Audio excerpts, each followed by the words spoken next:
సొంత కూతుర్నిచ్చి రాజకీయ జీవితాన్ని ఇచ్చిన సొంత మామ, తండ్రితో సమానమైన ఎన్టీఆర్ గారిని వెన్నుపోటు పొడిచి సీఎం కుర్చీని, ఆయన పార్టీని, ఆయన గుర్తును లాక్కుని ఆయన చనిపోయేట్టుగా చేసింది ఎవరయ్యా చంద్రబాబు అని అడుగుతా ఉన్నా. ఎవరివయ్యా కుట్ర రాజకీయాలు అని అడుగుతా ఉన్నా.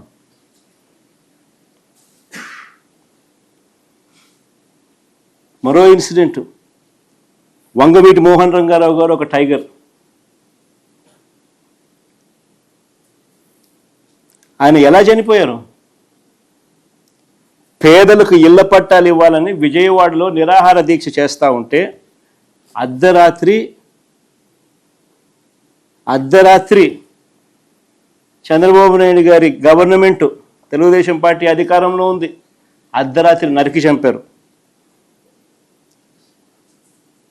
ఈ ఘటనలో వేళ్ళన్నీ కూడా చంద్రబాబు గారి వైపే చూపిస్తాయి. హరిరామ జోగయ్య గారు అప్పట్లో తెలుగుదేశం పార్టీ మంత్రి, చంద్రబాబు నాయుడు గారి సహచరుడు, అప్పట్లో తెలుగుదేశం పార్టీలో మంత్రి.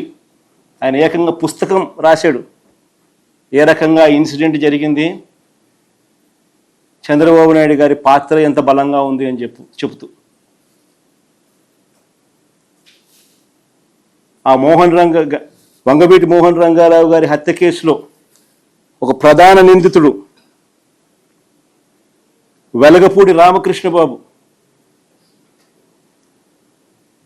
ఇప్పుడు తెలుగుదేశం పార్టీ ఎమ్మెల్యే. ఇప్పటికీ